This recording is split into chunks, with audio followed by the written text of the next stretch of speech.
Hi everyone. In this final video, I want to go over the elements of the final portfolio and kind of talk about the expectations there a little bit. So, especially given how quickly we've moved through each assignment throughout the semester, throughout the summer session. Sorry, I keep saying that. This gives you an opportunity to kind of step back and say, look at really the work you've done over the past 5 weeks. So,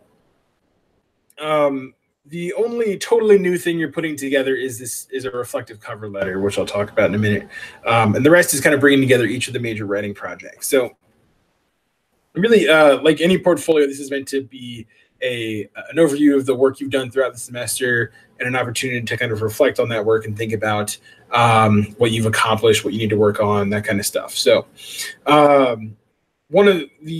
one other requirement is that you do need to significantly revise at least one of your 3 major writing projects from the course. You can, as I mentioned before, revise 2 or all 3, because in addition to contributing to your final portfolio grade, quality revisions on any of the major writing projects will also boost your original grade. So not only does it contribute to the final portfolio, but let's say you got a C and you make a lot of great revisions, it could bring you up to a B or B plus, or maybe even an A on the rhetorical analysis, depending on the quality of those revisions. So, but keep in mind that that is not guaranteed, and it is based on the quality of the revisions you do. So I'm not going to go over each of the different things, but you notice kind of that the final portfolio is asking you to kind of think about those English 300 outcomes, which are listed on the assignment sheet, and think about what you've basically kind of where you are at the end of the course. So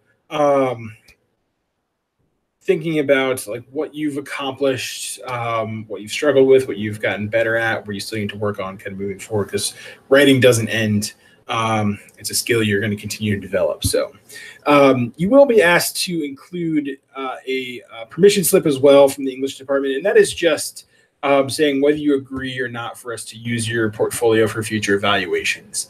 And if you are used for evaluation that is anonymous, it will kind of strip your information and just look at the portfolio itself.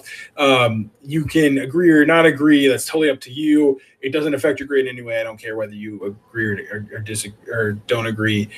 So don't feel like you need to be pressured into agreeing to get permission for us to use it. But really, if we do use it, it's just to help us think about what we're doing in English 300 and making that stronger. So a copy of the permission slip is on D2L. It's also in the template that I have up there, so you can just kind of fill it out there. So in terms of the one new thing, the reflective cover letter, that should be at least 750 words. So it is a significant, it's a couple pages of solid kind of reflecting on the work you've done. And really what you're this semester, where you struggled, where you still grow and improve as a writer. And this is all kind of going back to those English 300 outcomes. And then thinking about what should your reader pay attention to when looking at the portfolio. So thinking about this too is kind of a guide of like saying, hey, here's where you can see these things I've worked really well at, and where they might kind of be, you can see kind of examples of where I need to be stronger. So this is a combination, the cover letter is doing a combination of talking about your overall work as well as pointing to specific writing projects. So you want to talk some about each writing project. Now, both the outcomes and that kind of set of 4 points are not necessarily guides about how to organize the cover letter. These are just kind of things that you should be touching on. So how you kind of approach that reflection is up to you. But it should be thoughtful. It should be in-depth. It should be pointing us to some specifics later in the portfolio. But also don't feel like you need to hit all 8 of those outcomes, anything like that. So kind of really focus on what you think speaks to the quality of your writing and your experience in the class and your portfolio. So basically, you're going to have a cover letter for the portfolio, the permission slip, your reflective cover letter or cover page permission slip, reflective cover letter, and then you're going to just list clean copies of each of the 3 major writing projects: the rhetorical analysis, the community-based argument, and the scholarly argument. And these should be the whichever version. It can be the same one if you didn't make any revisions, or it should be the revised one for at least one of them, or not 2 or 3.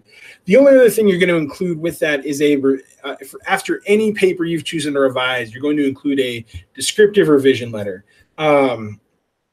And that's really just 150 words or so detailing what changes you made. It is very kind of straightforward and says, here's the feedback I got. Here are the revisions I made when approaching the paper. And that's kind of a moment to just kind of think about how you took that feedback from the final draft, the original final draft, and have incorporated it into your revisions. So any paper that's revised, have a reflective cover letter after it. If there is not a reflective cover letter, not reflective cover letter, sorry. If there's not a revision letter after each of the, or any of the major writing projects, I will treat that as not revised and kind of move on to the next one. So, so you can see the kind of format. So one of the things that comes up is if you wrote the third paper in a different format than MLA, which is the case for many of you, just be consistent in terms of how you format the portfolio and the page numbers. I don't care if you go APA, MLA, whatever you kind of do, just make it consistent throughout. Nobody's going to look at that and say, well, why is this third paper in APA format but has MLA page numbers? That's not something that we're kind of worried about too much. So otherwise, the same kind of basic formatting guidelines. There is both on the assignment sheet and separately a rubric for English 300 portfolios and just kind of the things that we're looking for overall. And so when I say I grade the final portfolio holistically, I'm looking at kind of the whole thing you've submitted and thinking about how well you meet each of these outcomes. So that can kind of give you a sense of what I'm looking for in the final portfolio. In terms of the due dates, so I've set aside, given that I want to give you some time to work on revising at least one of the papers, if not 2 or 3, however many you want to revise.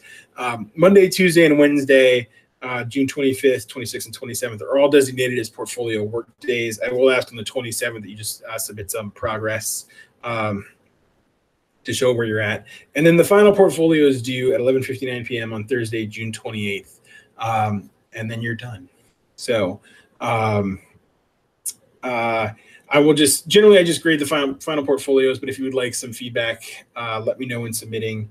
The only other thing is that make sure that you submit the final portfolio as a single file. I don't care if it's a Word document or a PDF, either is fine. Just make sure it's one file. Do not submit it in 7 different files because you will be penalized for doing so. So as with everything else, please, if you have any questions about the final portfolio, any issues, want to meet and talk about it, if you have questions or you want to talk about how to make some revisions to one of the papers, let me know. Glad to help out.